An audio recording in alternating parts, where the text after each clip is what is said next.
Good morning everyone. स्वागत है आप सभी का अभिनव शिक्षण संस्थान में। मैं हूं आपकी मेंटर हीना। ये क्लास है एनटीटी के विद्यार्थियों के लिए, जिसमें आज हम पढ़ने जा रहे हैं चाइल्ड साइकोलॉजी।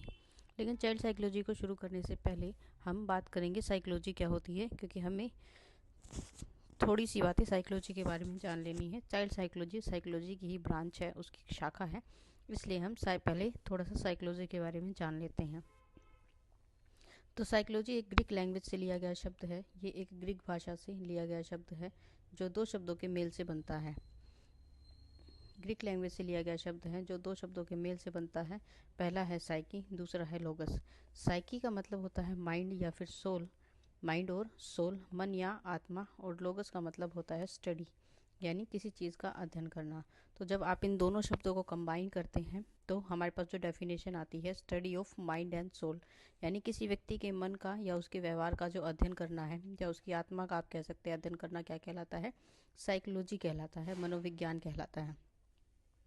साइकोलॉजी जो शब्द है ये जर्मन फिलोसफर हैं जिनका नाम रुडोल्फ गोकेल है। इन्होंने 1590 में ये टर्म जो है वो इंट्रोड्यूस की थी। सबसे पहले इन्होंने साइकोलॉजी शब्द का प्रयोग किया था और इनके द्वारा ही ये जो शब्द है ये दिया गया था। साइकोलॉजी यानी मनोविज्ञान को पहले दर्शन शास्त्र का ही एक भाग माना जाता था। पहले इसे फिलोसफी का एक पार्ट माना जाता था। ये फिलोसफी का क्या है? दर्शन शास्त्र का एक भाग है। लेकिन बाद में इसे एक नए सब्जेक्ट के रूप में आप कह सकते हैं इंट्रोड्यूस किया गया। और ये जो टर्म है साइकोलॉजी और मनोविज्ञान, ये सबसे पहले जर्मन फिलोसफर रुडोल्फ गोकेल ने 1590 में इंट्रोड्यूस किया था।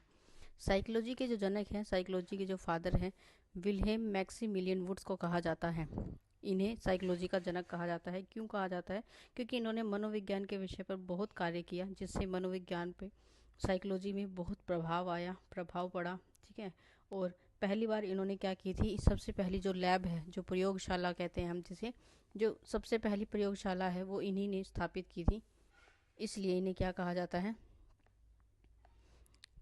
साइकोलॉजी मनोविज्ञान का जनक कहा जाता है। सबसे पहली प्रयोगशाला जो मनोविज्ञान की है वो इन्होंने ही स्थापित की थी और इसीलिए इन्हें साइकोलॉजी का जनक कहा जाता है, साइकोलॉजी के पिता कहा जाता है। फिर हम बात करेंगे चाइल्ड साइकोलॉजी के बारे में, जिस पर हमारा पूरा जो चैप्टर है वो बेस्ड है। तो चाइल्ड साइकोलॉजी के जनक किसे कहा जाता है? चाइल्ड साइकोलॉजी का पिता किसे कहा जाता है? जीन पियाजे को चाइल्ड साइकोलॉजी का जनक कहा जाता है।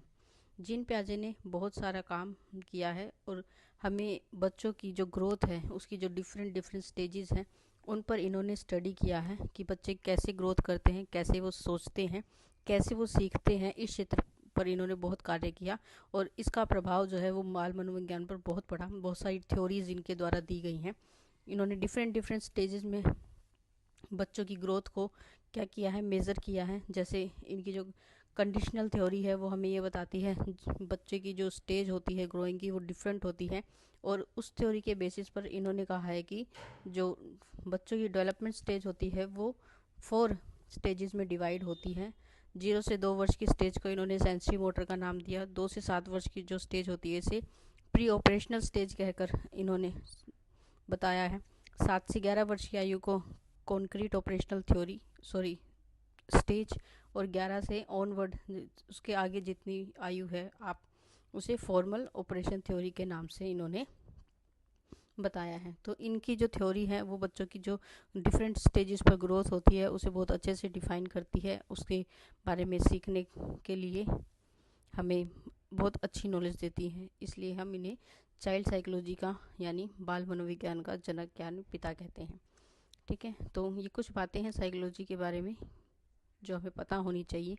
फिर हम बात कर लेते हैं, अपने चैप्टर को शुरू करते हैं। बाल मनोविज्ञान का अर्थ एवं उसका महत्व क्या है। तो बहुत सारे साइकोलॉजिस्ट हैं, उनके द्वारा अलग अलग तरह की डेफिनेशंस आपको देखने को मिलेंगी। ऐसी ही कुछ परिभाषाएं हमारी बुक में दी हुई हैं साइकोलॉजी यानी बाल मनोविज्ञान के लिए। तो इसके अर्थ और इसके महत्व को हम समझेंगे। मनोविज्ञान एक व्यवहारिक जीवन है, यानी क्या है ये? आप जो भी व्यवहार करते हैं अपनी सराउंडिंग के अकॉर्डिंग, मतलब किसी भी व्यक्ति का जो कोई भी एक्टिविटी करता है वो किसके अकॉर्डिंग करता है? अपनी सराउंडिंग के अकॉर्डिंग। आपके पास जो वातावरण है उसके अकॉर्डिंग उसका व्यवहार होता है, और इसी को हम क्या कहते हैं? मनोविज्ञान कहते हैं। ठीक है। मतलब ये क्या है? एक तरह का जो जीवन आप जी रहे हैं उसका अध्ययन करने का प्रयास कर रहे हैं हम। तो मनोविज्ञान क्या है? एक व्यवहारिक जीवन है, यानी हम किसी के व्यवहार का ही अध्ययन करना चाहते हैं, उसी को मनोविज्ञान कहते हैं। और इसकी अनेक बहुत सारी डेफिनेशंस आपको देखने को मिलेगी हर प्रकार से, इसे जो क्या करती है, पूरी तरह परिभाषित करने की कोशिश करती है। तो जो सबसे पहले हमारे साइकोलॉजिस्ट हैं, जो सबसे पहले हमारे मनोवैज्ञानिक हैं, वुडवर्थ, इनका पूरा नाम R.S. वुडवर्थ है। R.S. वुडवर्थ इनका पूरा नाम है। और इनके अनुसार जो साइकोलॉजी की डेफिनेशन है, जो परिभाषा है, वो क्या कहती है, अपने वातावरण के संबंध में व्यक्ति की क्रियाओं से संबंधित विज्ञान को मनोविज्ञान कहते हैं। यानी जो भी व्यक्ति अपने वातावरण के अनुसार एक्टिविटीज़ करता है, उसी को हम क्या कहते हैं, मनोविज्ञान कहते हैं। ठीक है, यानी सराउंडिंग्स में जो भी एक्टिविटीज़ कोई व्यक्ति कर रहा है, वही एक्टिविटीज़ क्या कहलाती हैं, हमारी मनोविज्ञान कहलाती हैं। ठीक है, जैसे कि साइंस ऑफ, आप कह सकते हैं विज्ञान है साइंस ऑफ एक्टिविटीज़, जो भी गतिविधियां आप कर रहे हैं, उन गतिविधियों को ही हम क्या कहते हैं, मनोविज्ञान कहते हैं। Science of an individual, activities of an individual, यानी किसी भी व्यक्ति के द्वारा जो एक्टिविटीज़ की जाती हैं, वही क्या कहलाती है, हमारा मनोविज्ञान कहलाती है। और ये जो एक्टिविटीज़ है, इसमें ये बहुत बड़ा क्षेत्र है, मतलब किसी पर्टिकुलर एक एक्टिविटी की बात हम इसमें नहीं करते हैं। एक्टिविटीज़ में आपको हर तरह की क्रियाएं इसमें शामिल होती हैं, जैसे आपकी जो ऑर्गेनिक, जो जैविक एक्टिविटीज़ होती हैं, वो भी इसमें शामिल होती हैं। ठीक है, जो आपकी जैविक क्रियाएं हैं वो इसमें सम्मिलित होती हैं।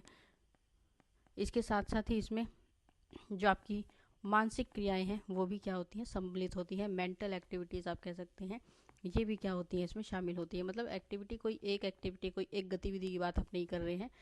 जितनी भी गतिविधियाँ कोई मनुष्य करता है अपने एनवायरनमेंट के अकॉर्डिंग, वो सभी क्या कहलाती हैं, हमारी मनोविज्ञान कहलाती हैं। ठीक है, तो activities of an individual is known as psychology, कि व्यक्ति अपने वातावरण के संदर्भ में, अपने वातावरण के अनुसार जो भी व्यक्ति की क्रियाएं होती हैं, उसी को हम क्या कहते हैं, मनोविज्ञान कहते हैं। इनके द्वारा ये परिभाषा मनोविज्ञान की दी गई है। ठीक है, तो मनोविज्ञान क्या है, व्यवहारिक जीवन है, जो हम अपने वातावरण के अनुसार एक्टिविटीज़ करते हैं, उसी को मनोविज्ञान कहते हैं। ठीक है, तो मनोविज्ञान और चाइल्ड साइकोलॉजी में क्या है, थोड़ा सा डिफरेंस आप ये कह सकते हैं कि जो साइकोलॉजी है वो मनोविज्ञान, जैसे हमने ऊपर ही इसकी डेफिनेशन को पढ़ा कि साइकोलॉजी क्या है, study of mind and soul है। ठीक है, किसी व्यक्ति के मन का या व्यवहार का अध्ययन करना जो है वो क्या कहलाता है, मनोविज्ञान कहलाता है। ठीक है, और जो साइकोलॉजी है ये क्या है, एक ब्रॉड फील्ड है, मतलब एक बड़ा क्षेत्र है जिसमें बहुत सारी चीज़ें जो है आप कह सकते हैं सम्मिलित हैं। मतलब व्यक्ति के व्यवहार में बहुत सारी कैटेगरीज आप ये कह सकते हैं इसमें आपको शामिल करने को मिलता है। ठीक है, ब्रॉड फील्ड है, एक बहुत बड़ा विस्तृत क्षेत्र आप इसे कह सकते हैं, जिसमें बहुत सारी चीज़ें सम्मिलित हैं। लेकिन जो चाइल्ड साइकोलॉजी है, चाइल्ड साइकोलॉजी सिर्फ बात करती है बच्चे के डेवलपमेंट के बारे में, उसके विकास के बारे में। ठीक है, लेकिन ये क्या है, साइकोलॉजी की ब्रांच आप इसे कह सकते हैं, ब्रांच ऑफ साइकोलॉजी है। ठीक है, साइकोलॉजी की ही एक शाखा है जो चाइल्ड डेवलपमेंट पर फोकस करती है। किस पर फोकस करती है, ध्यान केंद्रित करती है। ये सिर्फ चाइल्ड डेवलपमेंट है, जिसमें हम सिर्फ बच्चे के विकास के बारे में बात करते हैं। तो ये क्या है, ये हमें ये बताती है कि चाइल्ड डेवलपमेंट के द्वारा हम किसी बच्चे को क्या कर सकते हैं, एग्जामिन कर सकते हैं, उसको देख सकते हैं कि उसकी जो मेंटल ग्रोथ है, उसकी जो फिजिकल ग्रोथ है, ठीक है, उसकी जो इमोशनल ग्रोथ है, भावात्मक जो उसकी ग्रोथ हो रही है वो, और साथ साथ में इनकी जो इमोशनल ग्रोथ के साथ साथ आप ये कह सकते हैं उसकी जो सोशल डेवलपमेंट हो रही है, उसकी ग्रोथ हो रही है। इन सभी के कारण उसके व्यवहार में, उसके बिहेवियर में जो चेंज आता है, जो परिवर्तन आता है, ठीक है, चेंज इन बिहेवियर आप कह सकते हैं, व्यवहार में जो परिवर्तन आता है उसी को हम क्या कहते हैं, बाल मनोविज्ञान कहते हैं। तो जो साइकोलॉजी है और चाइल्ड साइकोलॉजी, उसमें तो ये डिफरेंस है, ये अंतर है, जिसको हम फर्दर आगे भी पढ़ेंगे कि हमारे एक जो साइकोलॉजिस्ट हैं हरलोक, उन्होंने इसके बारे में और भी अच्छे से बताया है कि हम इसे इन दोनों शब्दों को अलग क्यों कह रहे हैं। ठीक है, तो ये डिफरेंस है साइकोलॉजी और चाइल्ड साइकोलॉजी में। फिर हमारे दूसरे मनोवैज्ञानिक हैं जेम्स ड्रेवर। इनके अनुसार जो परिभाषा है मनोविज्ञान की परिभाषा शारीरिक तथा मानसिक व्यवहार की व्याख्या करने वाले विज्ञान के रूप में की है। ठीक है, मतलब ये कहते हैं कि जो मनोविज्ञान है वो क्या है, हमारी शारीरिक के साथ साथ हमारा जो मानसिक व्यवहार है, हमारी जो मेंटल एक्टिविटीज़, जो हम क्रियाएं करते हैं, उनका जो प्रभाव पड़ता है वो भी क्या है, बहुत इम्पोर्टेंट है। मनोविज्ञान की उपयुक्त परिभाषा प्राणियों के मानसिक तथा शारीरिक व्यवहार का अध्ययन एवं उन पर पड़ने वाले प्रभाव आदि सभी का अध्ययन करने के लिए कहती है। मतलब जो भी क्रियाएं आप करते हैं, जो भी व्यक्ति एक्टिविटीज़ कर रहा है, उसमें उसकी मेंटल एक्टिविटीज़ के साथ साथ उसकी जो शारीरिक गतिविधियाँ हैं वो भी शामिल हैं। तो करें इन दोनों का अध्ययन करने से उनके व्यवहार में जो भी परिवर्तन आ रहा है हम उसका अध्ययन करना चाहते हैं। ठीक है, इन दोनों एक्टिविटीज़ की वजह से व्यक्ति के व्यवहार में जो डिफरेंस आ रहा है या फिर जो उसके व्यवहार में अंतर देखने को मिलता है, उसी को हम क्या कहते हैं, मनोविज्ञान कहते हैं। ठीक है, तो जेम्स ट्रेवर क्या कहते हैं, जेम्स ट्रेवर की कहते हैं कि साइकोलॉजी क्या है, चाइल्ड साइकोलॉजी क्या है, स्टडी ऑफ अ चाइल्ड्स, किसी एक बच्चे के फिजिकल, आप कह सकते हैं कॉग्निटिव, यानी जो संज्ञानात्मक व्यवहार होता है, सोशल सामाजिक, और एंड इमोशनल यानी जो मानसिक है उसका जो डेवलपमेंट है। ठीक है, उसका जो डेवलपमेंट है उसकी स्टडी को हम क्या कहते हैं, मनोविज्ञान कहते हैं। मतलब सभी एस्पेक्ट्स को इन्होंने शामिल किया है। ये कहते हैं कि हर एक बच्चे की जो डेवलपमेंट है वो किसी पर्टिकुलर सिर्फ फिजिकल डेवलपमेंट तक सीमित नहीं रहती। डेवलपमेंट क्या होती है, मतलब ऑल राउंड डेवलपमेंट की ये बात करते हैं। आप ये कह सकते हैं कि ऑल राउंड डेवलपमेंट, हम उसकी डेवलपमेंट के हर एक एस्पेक्ट्स के बारे में क्या कर रहे हैं, बात कर रहे हैं कि जब बच्चे का फिजिकल ग्रोथ होगा तो उसका कोग्निटिव ग्रोथ भी होगा, उसका सोशल डेवलपमेंट भी होगा, साथ साथ में उसका इमोशनल डेवलपमेंट भी होगा। तो ये क्या है, सिर्फ फिजिकल ग्रोथ तक क्या है, लिमिटेड नहीं है, इसमें सभी प्रकार के जो डेवलपमेंट है उसको इन्होंने शामिल किया है। ठीक है, फिर ये क्या कहते हैं कि किसी व्यक्ति को, मनोविज्ञान एक व्यवहारिक जीवन है जिसमें जीवन के भिन्न भिन्न क्षेत्रों के सिद्धांत एवं व्यवहारों का अध्ययन किया जाता है। मतलब हम किसी भी व्यक्ति के किसी भी व्यवहार के अलग अलग जो स्टेजेस हैं उनका अध्ययन करते हैं मनोविज्ञान में, बाल मनोविज्ञान में। और ये मूलभूत आवश्यकताओं की पूर्ति से बालक की आवश्यकताओं को संतुष्ट किया जा सकता है, किंतु यह उतना ही सही है कि स्नेह, प्रेम और क्षमा आदि मनोवैज्ञानिक आवश्यकताओं की पूर्ति न होने से उसके विकास में अभिवृद्धि में दोष आ जाता है। यानी जेम्स ट्रेवर ये कहते हैं कि जब हम किसी बच्चे के विकास की बात कर रहे हैं, ठीक है, तो हमने ये कहा कि जो उसकी ग्रोथ है, उसकी जो डेवलपमेंट है, जो उसका विकास है, वो ऑल राउंड डेवलपमेंट की हम बात कर रहे हैं कि ओवरऑल जो डेवलपमेंट है उसकी हर तरीके से होनी चाहिए। ठीक है, फिर ये कहते हैं कि अगर हम किसी बच्चे का सिर्फ बेसिक नीड्स को ध्यान में रखते हुए उसके डेवलपमेंट को पूरा करने की कोशिश करें, बेसिक नीड्स यानी जो भी आपकी प्राथमिक जो ज़रूरतें होती हैं, जैसे भोजन आपको मिल रहा है टाइम पे, ठीक है, पानी, आपकी जो पानी है वो भी आपके लिए उतना ही ज़रूरी है, ठीक है, रहने के लिए घर आपको चाहिए, और प्राथमिक चिकित्सा भी हम इसमें शामिल कर सकते हैं कि जो आपकी हेल्थ है उसको भी हम इसमें सम्मिलित कर लेते हैं कि हमारी ये सब क्या है, बेसिक नीड्स हैं। ठीक है, ये क्या है, हमारी बेसिक नीड्स हैं। लेकिन क्या सिर्फ इनके पूरे होने से किसी के बच्चे का जो विकास है वो पूर्णतः हो सकता है?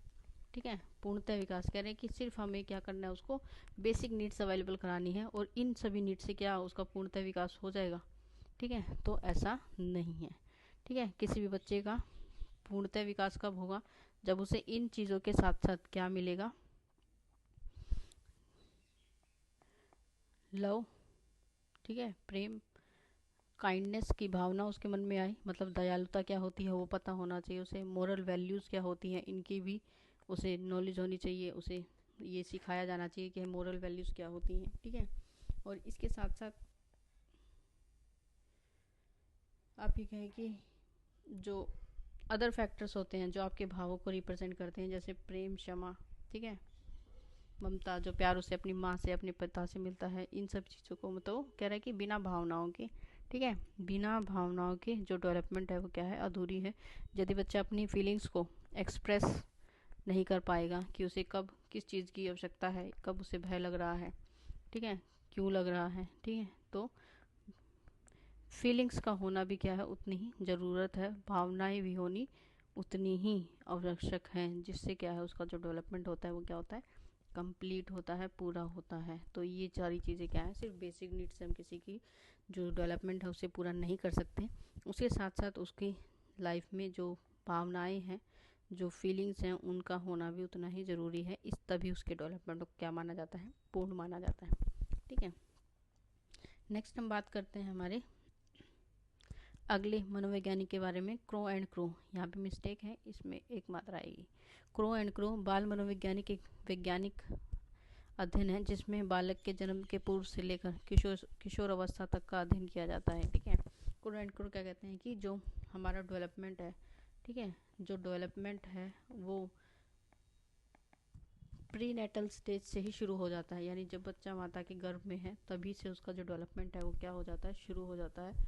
और ये कब तक रहता है, मतलब कंटिन्यू रहता है, कहाँ तक, अडोलसेंस एज तक क्या रहता है, ये कंटिन्यू रहता है। अडोलसेंस यानी किशोर अवस्था तक की जो आयु है वहाँ तक क्या रहता है, ये बिल्कुल चलता रहता है।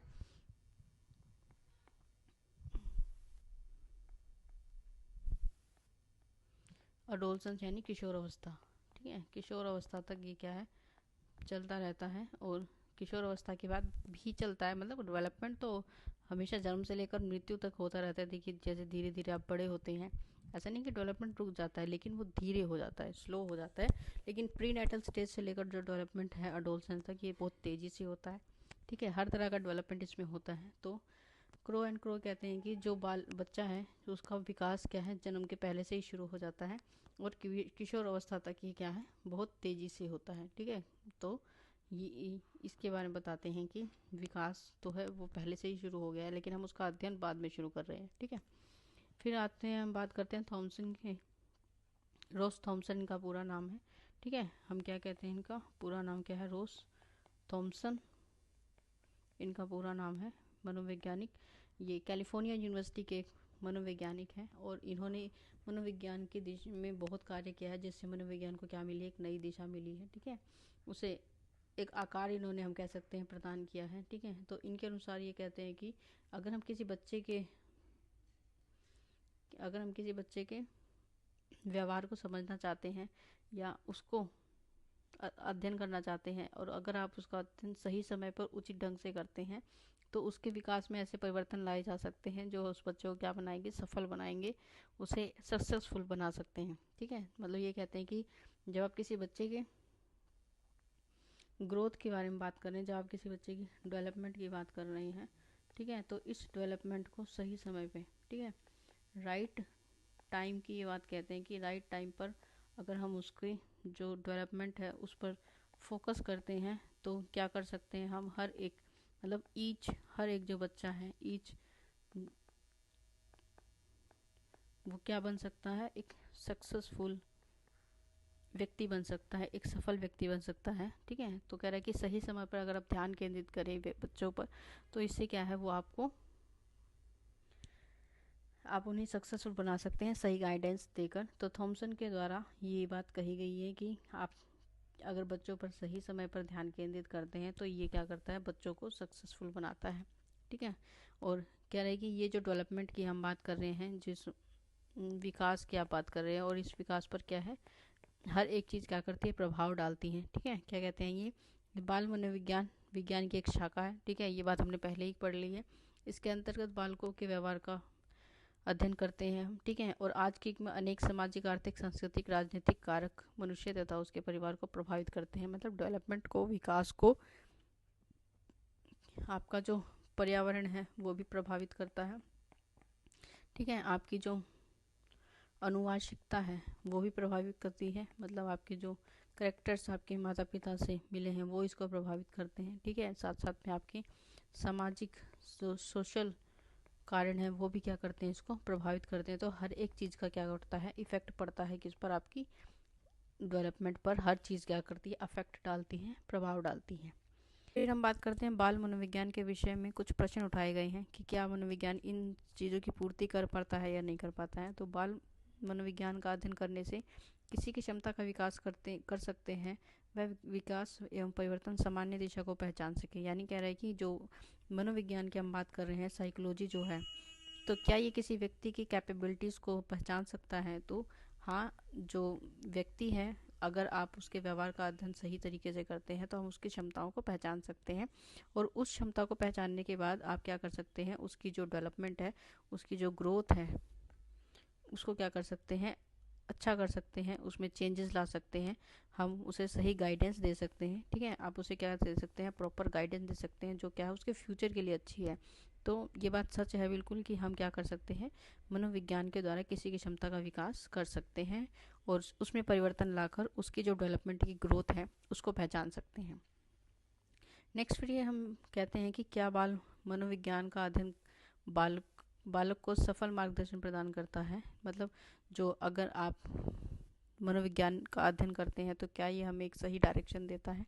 तो ये भी बिल्कुल सही है कि जो बाल मनोविज्ञान है वो क्या करता है, गाइडेंस देता है। ठीक है, सही गाइडेंस देता है। अगर आपको बाल मनोविज्ञान के बारे में आपने बहुत अच्छे से पढ़ा है, आपको नॉलेज है, तो ये क्या देता है, आपको एक अच्छी गाइडेंस देता है और हम क्या कर सकते हैं, बच्चे के अंदर चेंजेस ला सकते हैं उसके व्यवहार में। ठीक है, उसकी जो डेवलपमेंट है, ग्रोथ है, कि उसकी ग्रोथ किस तरह से होनी चाहिए, क्या चीज़ें उसकी ग्रोथ को क्या कर रही हैं, अफेक्ट कर रही हैं, इन सभी चीज़ों को पहचान कर हम क्या कर सकते हैं, उसके अंदर चेंजेस यानी परिवर्तन लाकर आ सकते हैं। तो ये बात भी बिल्कुल ठीक है कि हम किसी बच्चे का क्या कर सकते हैं, सफल मार्गदर्शन कर सकते हैं अगर हमें मनोविज्ञान का अध्ययन किया है तो। ठीक है, फिर थर्ड हम बात करते हैं, क्या विज्ञान बालकों के वांछित व्यवहार परिवर्तन की दिशाओं को स्पष्ट करता है। यानी कह रहे कि हमने बात की ना कि हम क्या ला सकते हैं, किसी के व्यवहार में चेंजेस ला सकते हैं, लेकिन कह रहे कि क्या ऐसे चेंजेस लेकर आ सकते हैं, मतलब ऐसे परिवर्तन लेकर आ सकते हैं क्या जो क्या है हमारे अकॉर्डिंग हो, यानी जैसा अकॉर्डिंग टू योर नीड। ठीक है, जैसा परिवर्तन हम उसके व्यवहार में चाहते हैं, क्या आप ऐसा परिवर्तन लेकर आ सकते हैं। ठीक है, चेंज अकॉर्डिंग, आप कह सकते हैं change according to our need, कि जैसी हमें आवश्यकता है कि बच्चे के व्यवहार में क्या आना चाहिए, ऐसा परिवर्तन आना चाहिए, क्या वैसा परिवर्तन हम लेकर आ सकते हैं। ठीक है, changes according to our need. ठीक है, कि हम चाहते हैं बच्चे के व्यवहार में ये परिवर्तन आ जाए, तो ऐसा भी हम कर सकते हैं। इसके लिए हमें उसके बिहेवियर का क्या करना पड़ेगा, अध्ययन करना पड़ेगा, और उसको कहाँ पर गाइडेंस की ज़रूरत है या फिर कहाँ पर उसके व्यवहार को बदलने की आवश्यकता है, हम उसको क्या कर सकते हैं, अप्रिशिएट कर सकते हैं। मतलब आप उसके व्यवहार का अध्ययन करेंगे, जो भी उसके अंदर कमियां हैं उसे कमियां ना बताकर उसे किसी अलग माध्यम या तरीके से क्या करें, चीज़ों के लिए प्रोत्साहित करें, प्रेरित करें, तो हम क्या कर सकते हैं, उसके अंदर ये अनुवांशिक परिवर्तन ला सकते हैं। मतलब ऐसे परिवर्तन जो हम चाहते हैं, वांछिक परिवर्तन कहते हैं। ठीक है, तो ये बात भी बिल्कुल ठीक है। तो मनोविज्ञान क्या है, इन तीनों चीज़ों की पुष्टि करता है कि ये क्या है, तीनों क्या हो सकते हैं, पूरे हो सकते हैं अगर हम मनोविज्ञान का अध्ययन कर रहे हैं तो। फिर नेक्स्ट हम बात करते हैं मनोविज्ञान और बाल विकास में क्या अंतर है। एक डिफरेंस हमने अभी पढ़ा थोड़ी देर पहले। ठीक है, उसमें हमने बात की है मनोविज्ञान और बाल विकास में क्या अंतर है। ठीक है, हर लोग हैं 1978 में इन्होंने क्या कहा, मनोविज्ञान को बाल विकास का नाम दे दिया जाना चाहिए। क्यों? क्योंकि जो चाइल्ड साइकोलॉजी है उसे बदलकर change to the child development कर दिया जाना चाहिए। या फिर ये कहते हैं कि इन्होंने जोर दिया कि मनोविज्ञान को बदलकर चाइल्ड डेवलपमेंट बाल विकास कर दिया जाए। क्यों? क्योंकि जो मनोविज्ञान है वो क्या करता है, फोकस करता है on the pattern of development, कि जो बच्चा है उसका जो डेवलपमेंट है, उसका जो विकास है, ठीक है, उसकी दिशा पर फोकस करता है। ठीक है, डायरेक्शन पर आप कह सकते हैं फोकस करता है। ठीक है, जबकि जो चाइल्ड डेवलपमेंट की हम बात कर रहे हैं, ये डेवलपमेंट के हर एक एस्पेक्ट्स पर क्या करता है, फोकस करता है। ठीक है, हर एक एस्पेक्ट पर क्या करेगा, फोकस करेगा। मतलब क्योंकि हम चाहते हैं कि बच्चे की हर एक स्टेज में उसकी डेवलपमेंट का क्या कर सकें, स्टडी कर सकें। ठीक है, तो कह रहे हैं ये इस पर फोकस करता है, इसलिए हमें क्या करना चाहिए, इसको बदलकर चाइल्ड डेवलपमेंट कर देना चाहिए। ठीक है, और इसकी आवश्यकता क्यों है, क्योंकि जो मनोवैज्ञानिक है उन्होंने ये पाया कि जो बाल मनोविज्ञान है उस समय बाल मनोविज्ञान में कुछ अवस्थाओं को ऐसे लिया जाने लगा, जैसे बाल्यावस्था और युवावस्था, इन दोनों को एक ही अवस्था के रूप में लोगों ने मानना शुरू कर दिया, या आप ये कहीं गिनना शुरू कर दिया। तो युवावस्था व्यक्ति का से अभिप्राय उस स्टेज से है जिसमें व्यक्ति को हर तरह की क्या होती है, वो पूरी तरह से मैच्योर होता है हर कार्य के लिए, और उसके अंदर हर तरह की चीज़ों को सोचने और समझने की शक्ति होती है। जैसे कि देखिए जो चाइल्ड हम बात कर रहे हैं चाइल्ड डेवलपमेंट की, ठीक है, जिसमें हमने बात की कि बहुत सारी डेवलपमेंट आपको बच्चे में देखने को मिलती है, ठीक है। हम ये कह सकते हैं डिफरेंट स्टेजेस में, मतलब ऐसी स्टेजेस आती हैं जिसमें क्या है उसका डेवलपमेंट अलग अलग तरीके से होता है, ठीक है। जैसे 0 से लेकर 1 वर्ष का जो बच्चा है उसका फिजिकल शारीरिक जो डेवलपमेंट है वो बहुत तेज़ी से होता है, ठीक है। 3 से 5 वर्ष के जो बच्चे होते हैं उनका मेंटल डेवलपमेंट बहुत तेज़ी से होता है, बहुत तेज़ी से होता है, ठीक है। तो ऐसे जो क्या है डिफरेंट डिफरेंट स्टेजेस आती हैं डेवलपमेंट की, जिन्हें हम अलग अलग नामों से, अलग अलग मनोवैज्ञानिकों ने अलग अलग नाम दिया है इन स्टेजेस को, ठीक है। तो इसी तरह से एक अवस्था आती है क्या, किशोर अवस्था, ठीक है, टीन एज जिसे हम बोलते हैं। एक अवस्था ये भी आती है डेवलपमेंट की, ठीक है, जिसमें बच्चे का मानसिक और शारीरिक विकास, भावनात्मक विकास, सोशल डेवलपमेंट बहुत तेज़ी से होता है। हर तरह का विकास, मतलब आप ये कहीं पीक पे होता है, ठीक है, एट द बहुत तेज़ी से उसकी डेवलपमेंट हो रही होती है स्टेज में। लेकिन लोगों ने क्या कहा कि जो किशोर अवस्था है ये क्या है, युवा अवस्था के समान है, ठीक है, मतलब कंपैरिजन करने लगे कि जो ये दोनों स्टेज हैं वो क्या है, सिमिलर है, ठीक है। लेकिन ऐसा नहीं है। जो युवा अवस्था होती है इसमें बच्चा क्या होता है, इसमें जो व्यक्ति, बच्चा नहीं कहेंगे हम उसे, व्यक्ति कहेंगे, जो व्यक्ति होता है वो फुली मैच्योर होता है, ठीक है। उसमें कैपेबिलिटी होती है हर एक चीज़ को सोचने की, समझने की, डिसीज़न वो अपने खुद के खुद ले सकता है, डिसीजन मेकिंग पावर अच्छी होती है। उन्हें अपने राइट्स के बारे में पता होता है कि ये हमारा अधिकार है। तो वो क्या है, पूरी तरह से एक अडल्ट आप इसे कह सकते हैं, ठीक है। अडल्टहुड की हम बात कर रहे हैं, ये वो आयु है जो 21 से 40 वर्ष तक के में होती है, इसे हम अडल्टहुड कहते हैं, ठीक है। तो ये अवस्था हमारी किशोर अवस्था से बिल्कुल अलग होती है। किशोर अवस्था में क्या है, ये एक ऐसी अवस्था है जिसमें बच्चे में अभी क्या है, चेंजेस आ रहे हैं, ठीक है। वो क्या कर रहा है, खुद को आइडेंटिफाई करने की कोशिश करता है, ठीक है, क्योंकि उसे खुद की आइडेंटिटी नहीं पता होती, उसे हमेशा कन्फ्यूजन रहती है कि इतने सारे चेंजेस आ रहे हैं। कभी कोई कहता है आप बड़े हो गए हो, कभी कोई कहता है कि अभी तुम ये काम करने के लिए बहुत छोटे हो। तो इसमें वो अपनी आइडेंटिटी को फाइंड आउट करने चाहते हैं कि वो सच में कैसे हैं। तो इसमें बहुत सारे चेंजेस आते हैं, इसलिए हम किशोर अवस्था को युवा अवस्था से बिल्कुल अलग रखते हैं, ठीक है। फिर देखिए, ऐसा करने के पीछे यही कारण था कि जो हम क्या कर सकें, इनके अध्ययन को, इनकी स्टेजेस में जो होने वाले परिवर्तन है उनको अच्छे से पढ़ सकें। बालकों की आयु में वृद्धि के साथ साथ उनके व्यवहार में भी परिवर्तन आता है, ये बात हम पहले भी पढ़ चुके हैं, ठीक है। और इस प्रकार यदि हमें क्या नहीं होता, ज्ञान नहीं होता, तो हम इसलिए डिफरेंट स्टेजेस को हमने क्या किया, अलग अलग स्टेजेस में डिवाइड कर दिया, ताकि हम उसके हर एक स्टेज का, हर एक चरण का जो अध्ययन है वो आराम से कर सकें। और मनोविज्ञान शब्द में बाल विकास के शब्द का उपयोग इसीलिए किया जाता है, ठीक है। तो ये कुछ डिफरेंस आपको बताने की कोशिश की है कि बाल मनोविज्ञान में, ठीक है, साइकोलॉजी में और चाइल्ड साइकोलॉजी में यही फ़र्क होता है, ठीक है। जिसमें हम अडल्टहुड की अगर हम बात करते हैं तो ये क्या है, एक बिल्कुल मैच्योर पर्सन है, जैसे हर एक चीज़ की नॉलेज आप ये कह सकते हैं। लेकिन जो किशोर अवस्था है, यहाँ तक बच्चों को क्या होती है, धीरे धीरे वो अपने ज्ञान को क्या कर रहे हैं, बढ़ा रहे हैं।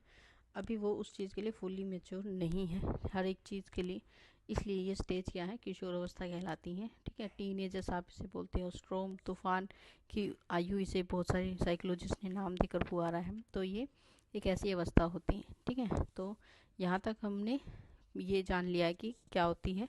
इसके बाद हम नेक्स्ट पढ़ेंगे कि बाल मनोविज्ञान की अलग अलग विधियाँ कौन सी होती हैं, ठीक है। इन विधियों के बारे में हम आगे फर्दर डिस्कस करेंगे। अलग अलग तरह के जो मनोवैज्ञानिक हैं उन्होंने बाल विज्ञान के लिए अलग अलग परिभाषाएं दी हैं, जिसके बारे में हमने पढ़ा। अब हम बात करेंगे बाल विकास और मनोविज्ञान में क्या अंतर है। हडलॉक ने 1978 में बाल मनोविज्ञान तथा बाल विकास दोनों के संबंध के अंतर को स्पष्ट करते हुए कहा है कि जो टर्म है चाइल्ड साइकोलॉजी वो बिल्कुल ही डिफरेंट है, चेंज है फ्रॉम द चाइल्ड डेवलपमेंट। यानी जो बाल मनोविज्ञान है वो बाल विकास से बिल्कुल ही अलग चीज़ है, क्योंकि जो चाइल्ड डेवलपमेंट है, बाल विकास है, वो फोकस करता है कि बच्चे की ग्रोथ किस पैटर्न से हो रही है, किस पर्टिकुलर दिशा में हो रही है। जबकि जो चाइल्ड साइकोलॉजी है वो हमें डिफरेंट एस्पेक्ट्स ऑफ डेवलपमेंट के बारे में बताती है, कि डिफरेंट जो हमारे एस्पेक्ट्स हैं डेवलपमेंट में उनके बारे में हमें ये बताती है। चाइल्ड डेवलपमेंट की अगर आप बात करें कि हम बाल विकास के बारे में अगर बात करें, तो बाल विकास क्या है कि किसी भी स्टेज में डिफरेंट स्टेजेस होती हैं बच्चे के ग्रोथ की, उनके विकास के अलग अलग स्टेजेस होती हैं। तो उस हर एक स्टेज में उसका फिजिकल डेवलपमेंट कैसा हो रहा है और उसका मेंटल डेवलपमेंट कैसा हो रहा है, इमोशनल डेवलपमेंट कैसा है उसका, ठीक है, ये सभी चीज़ों को हम इसमें क्या करते हैं, लेकर चलते हैं। यानी उसका हर एक प्रकार का जो डेवलपमेंट है वो कैसा होना चाहिए, पूर्णतः विकसित होना चाहिए, पूरी तरह से उसका विकास होना चाहिए। जबकि जो बाल मनोविज्ञान है वो स्टडी करता है कि जो फोकस करता है कि हमारे जो मनोवैज्ञानिक सिद्धांत है उसके अनुसार हमारे जो बच्चे हैं उनकी ग्रोथ कैसी होनी चाहिए, किस प्रकार से हो रही है, ये उस पर फोकस करता है। तो चाइल्ड साइकोलॉजी और चाइल्ड डेवलपमेंट में क्या है, अंतर है, जिसे हर लोग ने समझाने की कोशिश की है। फिर नेक्स्ट हम बात करते हैं, मनोवैज्ञानिकों ने बाल विकास और मनोवैज्ञानिकों ने बाल मनोविज्ञान और बाल विकास में अंतर क्यों स्पष्ट करने की कोशिश की। तो ये तब प्रारंभ हुआ जब बाल मनोविज्ञानिक का क्षेत्र बाल अवस्था में युवावस्था तक का हो गया। यानी देखिए, अभी हमने बात की कि किसी भी बच्चे की ग्रो करने की डिफरेंट स्टेजेस होती हैं, ठीक है, बहुत सारी स्टेजेस होती हैं हमारी लाइफ में, जिसमें बच्चा क्या है डिफरेंट स्टेज से होकर गुजरता है। जैसे 0 से 1 वर्ष की जो आयु होती है वो स्टेज अलग होती है बच्चे की। 1 से लेकर जो 2 वर्ष की आयु होती है वो स्टेज अलग होती है। 3 से 5 वर्ष की आयु में जो डेवलपमेंट उसमें हो रही है उसे हम अलग स्टेज में काउंट करते हैं, क्योंकि इन तीनों ही स्टेज में बच्चे की जो डेवलपमेंट है, कहीं पर 0 से 1 वर्ष में जैसे उसकी फिजिकल डेवलपमेंट जो होती है उसका शारीरिक विकास बहुत तेजी से होता है, ठीक है। 1 से 2 वर्ष की आयु में वो विकास थोड़ा सा आपको धीमा दिखेगा, लेकिन 3 से 5 वर्ष की आयु में बच्चों का मेंटल जो मानसिक डेवलपमेंट होता है, विकास होता है, वो बहुत तेजी से होता है। तो इन सभी स्टेजेस को अलग अलग मनोवैज्ञानिकों ने अलग अलग नाम देकर समझाने का प्रयास किया है। तो इस तरह से जब स्टेजेस की बात करती हैं तो एक स्टेज आती है हमारी किशोर अवस्था, ठीक है। किशोर अवस्था एक स्टेज आती है, ठीक है, जिसमें क्या है बच्चे में इसी तरह के चेंजेस आपको देखने को मिलते हैं। लेकिन किशोर अवस्था को किससे कंपैरिजन किया जाने लगा, युवा अवस्था से। युवा अवस्था यानी अडल्टहुड एक डिफरेंट स्टेज है और जो अडोलसेंस है वो एक डिफरेंट स्टेज है। लेकिन इन दोनों को क्या करने लगा, लोग कंपेयर करने लगे कि ये दोनों अवस्थाएं क्या है, बिल्कुल सिमिलर हैं। इसको इसलिए इनके अंतर को स्पष्ट करने के लिए क्या किया गया, मनोवैज्ञानिकों ने बाल विकास का नाम दिया मनोविज्ञान को, ठीक है। और इसमें क्योंकि जो युवा अवस्था है इसमें डिफरेंट डिफरेंट चेंजेस बच्चे में पूरे हो चुके होते हैं। आप ये कह सकते हैं कि जो हमारी युवा अवस्था है, जो युवा अवस्था है इसमें व्यक्ति क्या होता है, पूरी तरह से मेच्योर होता है। उसमें सेल्फ डिसीजन लेने की कैपेबिलिटी होती है, वो खुद के अपने डिसीजंस ले सकता है, ठीक है। अपनी राइट्स के बारे में उसे पता होता है, अपनी जो उत्तरदायित्व हैं उनके बारे में उसे पता होता है, ठीक है। और वो क्या कर सकता है, अपनी जितनी भी मूलभूत आवश्यकताएं हैं उनके बारे में विचार कर सकता है, उनके बारे में सोच सकता है। तो उसका थिंकिंग जो होता है वो काफ़ी डेवलप होता है, डेवलप्ड थिंकिंग होती है युवा अवस्था में, कि आपको ये पता है कि सही क्या है गलत क्या है, ये समझ हमें आ चुकी होती है। लेकिन जो किशोर अवस्था होती है ये एक ऐसी स्टेज होती है जिसमें ये सारे डेवलपमेंट अभी हो रहे हैं, हुए नहीं हैं। ये वो स्टेज है जिसमें ये सभी डेवलपमेंट विकास क्या है बच्चे के अंदर हो रहा है।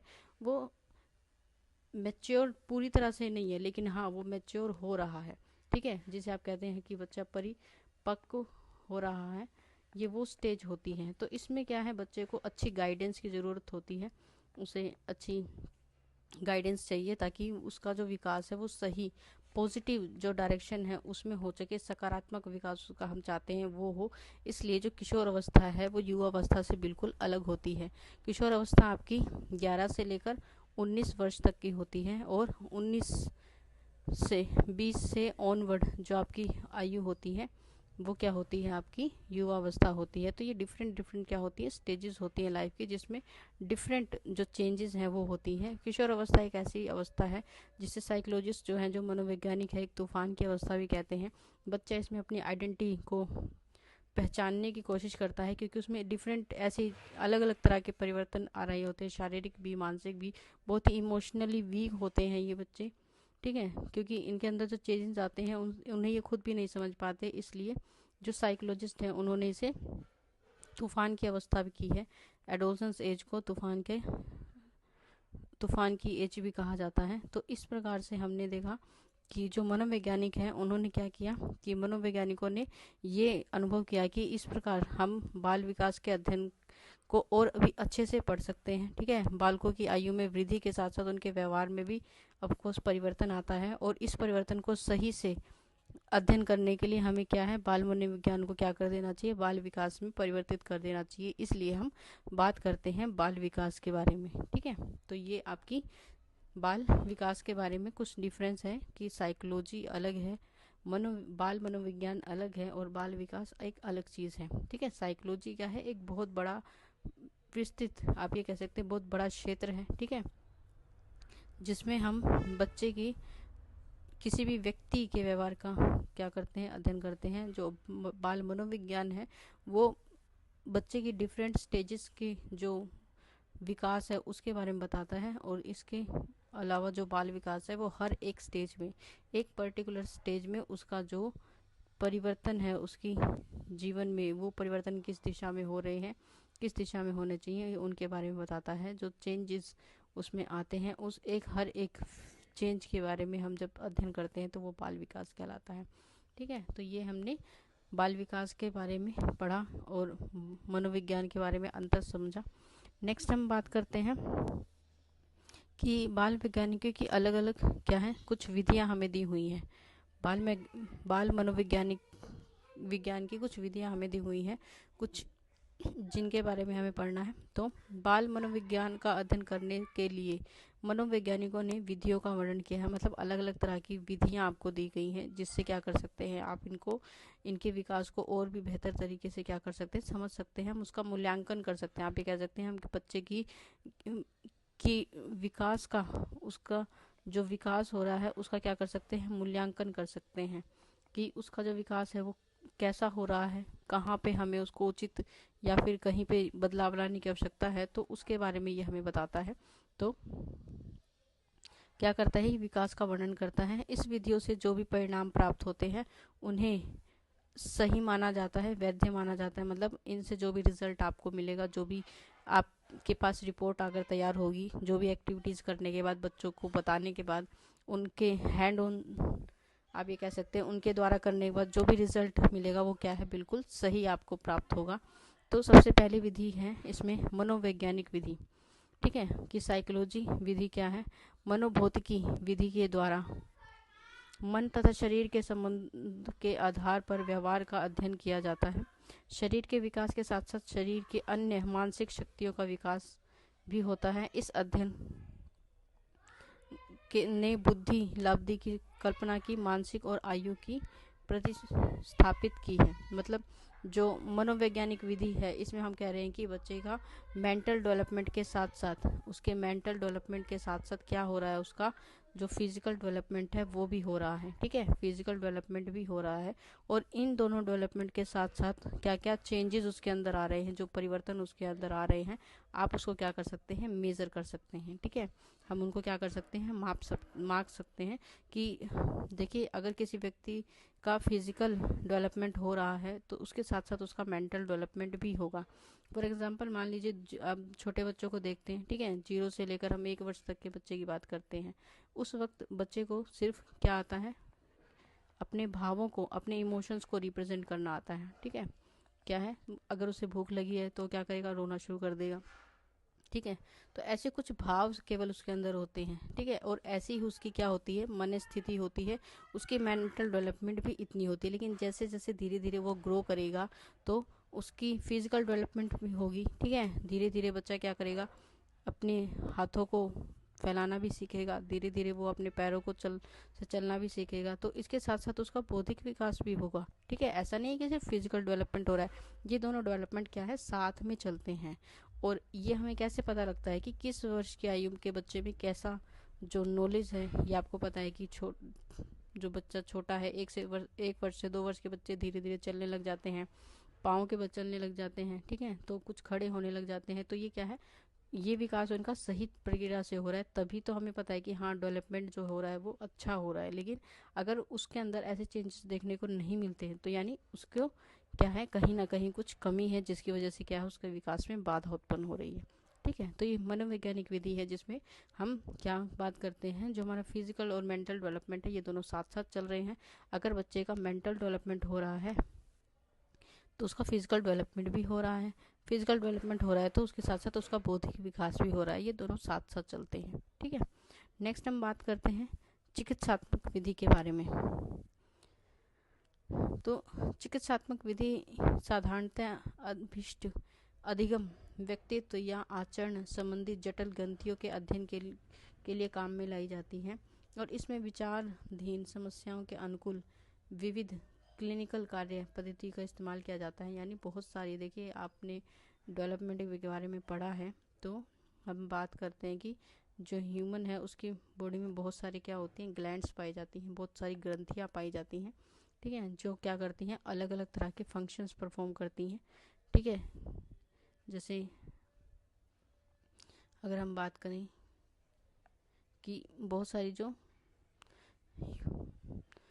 ग्लैंड्स जो हैं ह्यूमन बॉडी में पाई जाती हैं, ग्रंथियाँ पाई जाती हैं। ठीक है, तो उन ग्रंथियों से क्या निकलती है, अलग अलग सिक्रेशंस निकलती हैं, अलग अलग जूसेस सिक्रेट होते हैं, जिनका क्या होता है, फंक्शन होता है, कोई ना कोई कार्य होता है। जैसे आप बात करें लीवर के बारे में आपने पढ़ा होगा। ठीक है, 10th क्लास में, कि लीवर क्या है, हमारे शरीर में पाई जाने वाली एक ग्लैंड है, ग्रंथि है। ठीक है, जिससे क्या है, बाइल जूस निकलता है।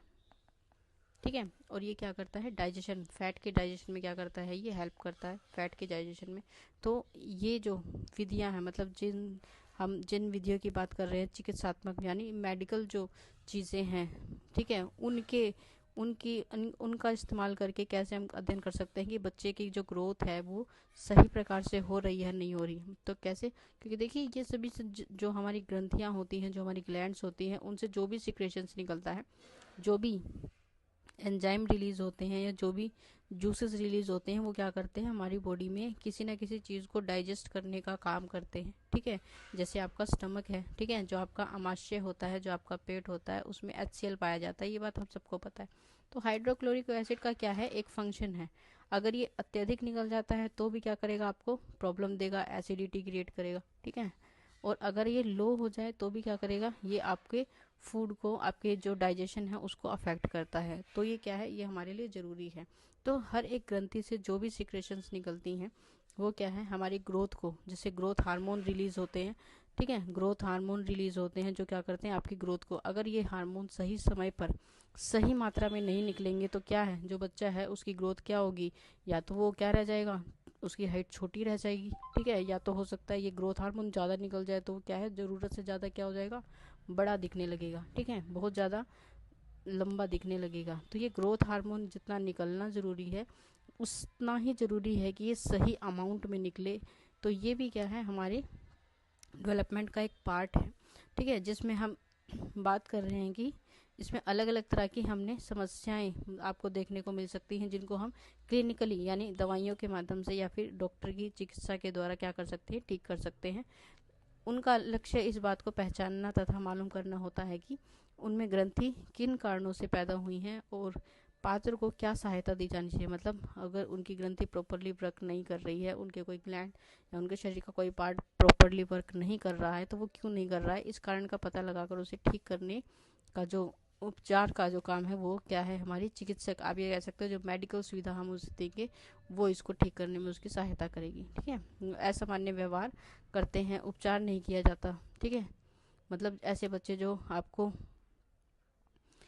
थोड़े से मेंटली चैलेंजेस दिखते हैं, तो इनमें मानसिक विषमताएं, मतलब मेंटल डेवलपमेंट क्या है, या तो धीरे हो रहा है, ठीक है, या फिर हो नहीं रहा है, तो इसके कुछ ना कुछ कारण है। तो उन कारणों का पता लगाकर क्या करना है, हमें उसे ठीक करने का प्रयास करना है। ठीक है, नेक्स्ट हम थर्ड हमारी जो विधि है इसके बारे में बात करते हैं, नियंत्रित निरीक्षण विधि। ये 4 प्रकार की होती है। ठीक है, सामुदायिक विश्लेषण, चेकलिस्ट, परिस्थिति और एक और होती है समय निर्देशन। ठीक है, ये 4 प्रकार की होती है। तो जो हमारी सबसे पहले नियंत्रित निरीक्षण विधि होती क्या है? नियंत्रित निरीक्षण विधि बालक की निजी व्यवहार का मूल्यांकन करती है। मतलब हर व्यक्ति के साथ उसका जो व्यवहार है, जैसे आप अपने दोस्तों के साथ अलग तरह का व्यवहार करते हैं, अपने माता पिता के साथ अलग तरह का व्यवहार करते हैं, तो क्या रहेगी, आपका जो निजी व्यवहार है, हर एक व्यक्ति के साथ आपका जो व्यवहार होता है वो किस प्रकार का है, उसका क्या करती है, ये मूल्यांकन करती है। उसके बारे में हमें क्या करती है, ये बताती है। तो इसमें निरीक्षण करता हूँ और चेकलिस्ट या सिम्पटन शीट के द्वारा बालक के व्यवहार का, मतलब इसमें एक शीट तैयार की जाती है जिसमें हम क्या करते हैं, बच्चे को अलग अलग तरह का एक्टिविटीज़ देते हैं और एक्टिविटीज़ के अकॉर्डिंग उनकी जो भी गतिविधियाँ होती हैं, उनका जो व्यवहार होता है, उसको हम क्या करते हैं, स्टडी करते हैं और फिर हम उसके व्यवहार का क्या करते हैं, अध्ययन करते हैं। ठीक है, तो सबसे पहले हम बात कर रहे हैं सामुदायिक विश्लेषण की।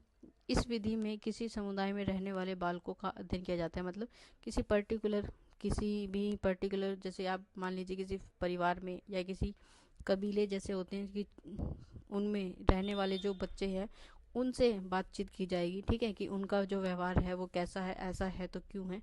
तो इसमें क्या कहता है, किसी विशेष समुदाय के बच्चों से विशेष व्यवहार क्यों किया जाता है, इसके बारे में जानने का प्रयास किया जाता है।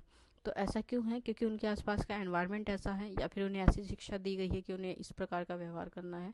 तो आप क्या कर सकते हैं, किसी भी एक समुदाय से, ठीक है, किसी भी एक समुदाय के बच्चों से क्या कर सकते हैं, बातचीत कर सकते हैं और उनके द्वारा किस चीज़ को लेकर, किस परिस्थिति को लेकर, या आप क्या कह सकते हैं किस सिचुएशन को लेकर उनका जो व्यवहार है वो कैसा है, ये हमें ये बताएगा कि ऐसी परिस्थिति में उस व्यक्ति ने ऐसा व्यवहार क्यों किया।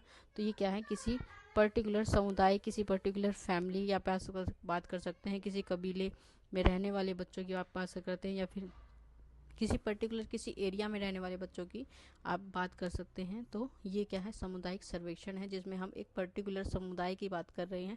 ठीक है, जो सिचुएशनल बेस्ड है कि आपने उन्हें कोई प्रश्न पूछा और उस प्रश्न का उत्तर वो किस प्रकार से देते हैं, या फिर कोई गतिविधि आपने उन्हें करने के लिए ले दी, उसके क्या परिणाम आते हैं। तो ये क्या कहलाता है, आपका सामुदायिक सर्वेक्षण कहलाता है। ठीक है, नेक्स्ट है चेकलिस्ट। यह बालकों के विभिन्न प्रकार के विकास तथा व्यवहारों की एक सूची होती है। मतलब बच्चा जो भी व्यवहार कर रहा है, जो भी विकास उसका हो रहा है, उसकी क्या करी जाती है, एक लिस्ट बनाई जाती है और इस लिस्ट में दिए गए पदों के अनुसार जांच करके भी व्यवहार तथा विकास का निरीक्षण किया जाता है। मतलब इस लिस्ट में पहले से ही कुछ बातें लिखी होती हैं। जैसे आपने साइकोलॉजी के टेस्ट देखे होंगे तो उसमें क्या होती है, आपको डिफरेंट सिचुएशंस दी होती हैं कि अगर ऐसी परिस्थिति आ जाएगी तो आप उसके लिए क्या करेंगे। ठीक है, ऐसे बहुत सारे क्वेश्चंस उसमें दिए हुए होते हैं जिसमें अलग अलग क्या होती है, सिचुएशंस होती हैं, जिसमें आपको क्या करना होता है, हाँ या ना में जवाब देना होता है, जो क्या दर्शाती है, बच्चे के व्यवहार को दर्शाती है कि किस परिस्थिति में वो किस प्रकार की के उत्तर देता है। ठीक है, तो ये क्या है, आपके व्यवहार को देखने के लिए, उसे जांचने के लिए एक लिस्ट ऐसे तैयार की जाती है जिसमें बहुत सारी सिचुएशन आपको दी जाती हैं।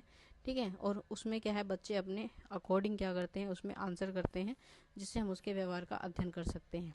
फिर हम थर्ड बात करते हैं परिस्थितिक विश्लेषण के बारे में। जो परिस्थितिक विश्लेषण है, विभिन्न परिस्थितियों में घटने वाले बालकों के व्यवहार इस विधि द्वारा क्या किए जाते हैं, अध्ययन किए जाते हैं। मतलब अलग अलग, ये क्या है, सिचुएशन बेस्ड हो सकता है कि एक सिचुएशन पर अलग अलग व्यक्तियों के अलग व्यवहार हो सकते हैं। तो ये क्या है, सिचुएशनल बेस्ड है।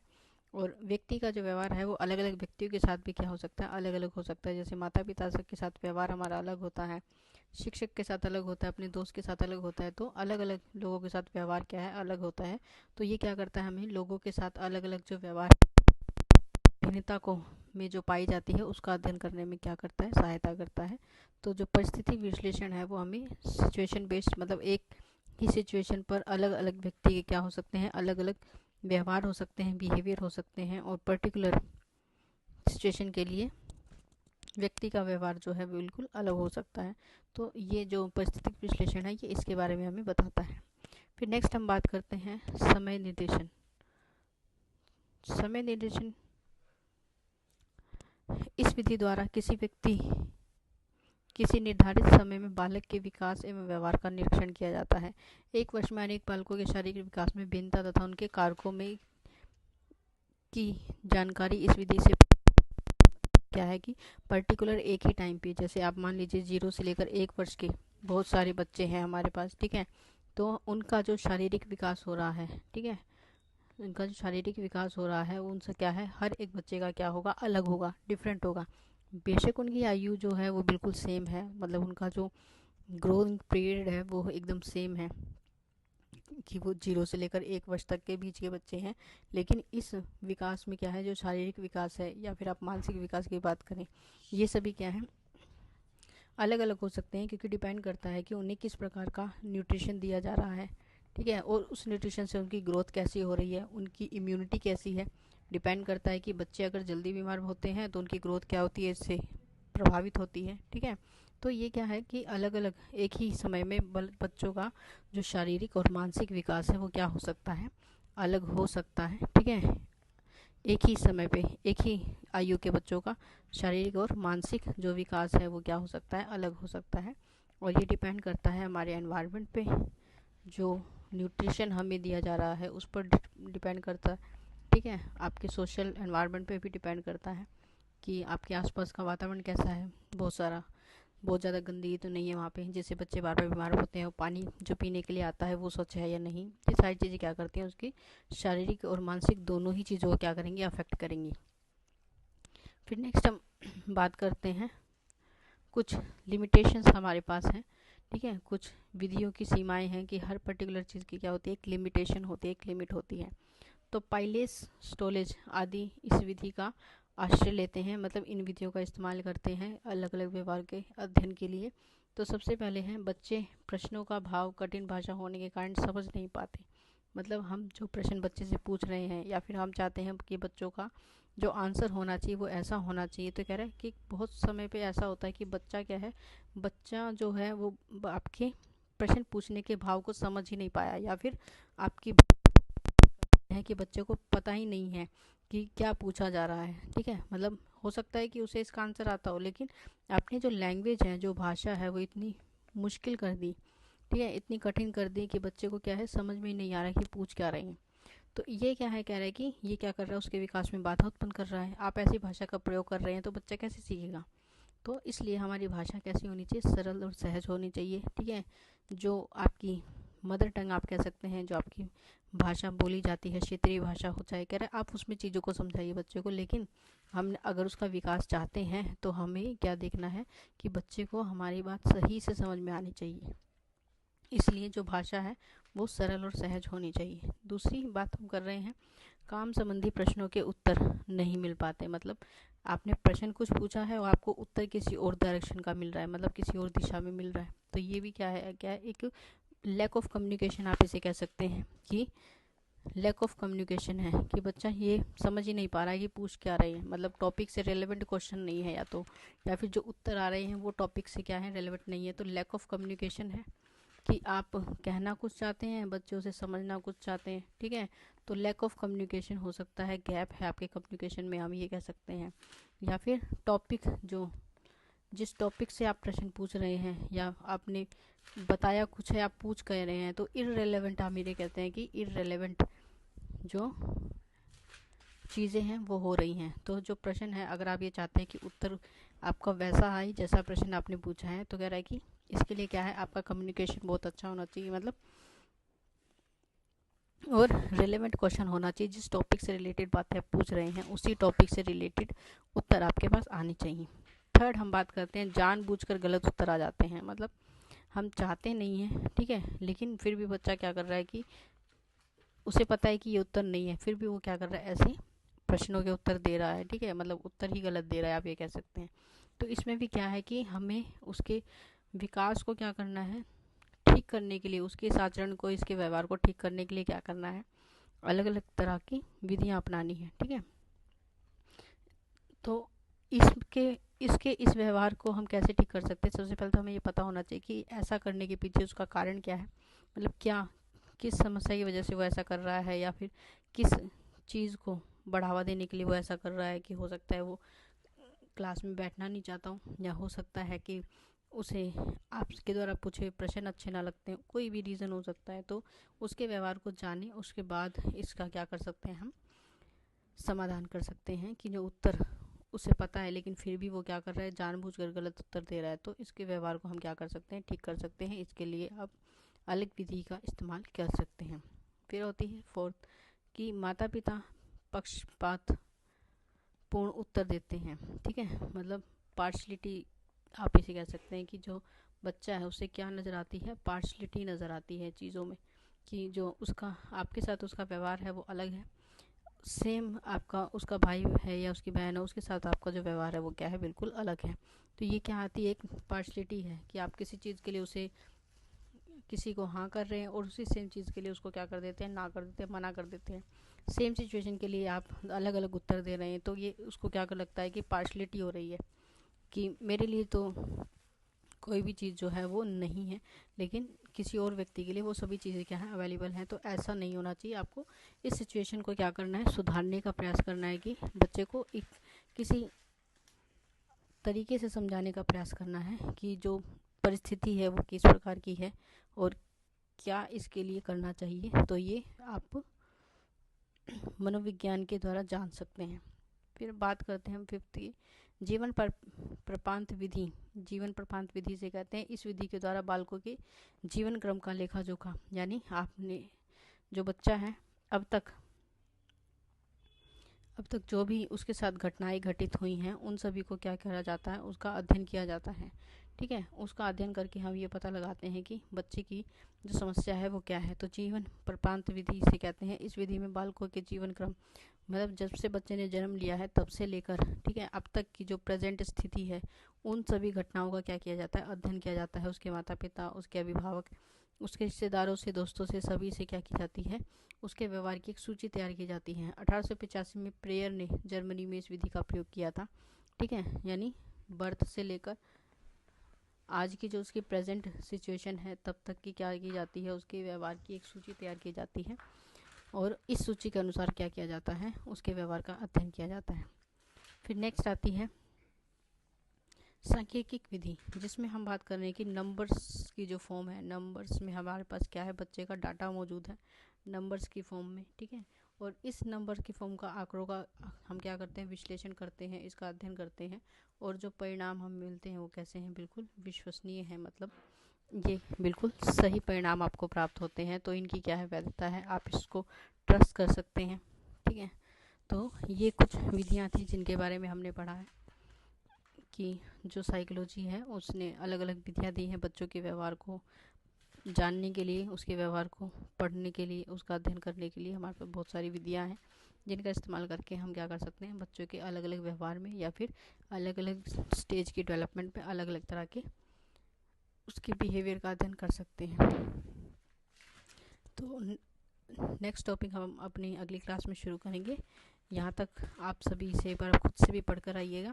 अगर किसी की कोई क्वेरी है या किसी को कोई प्रश्न पूछना है तो वो आप हमें कमेंट बॉक्स में लिखकर दे सकते हैं। हम आपकी क्वेरीज को ज़रूर शामिल करेंगे, आपके प्रश्नों का उत्तर देंगे।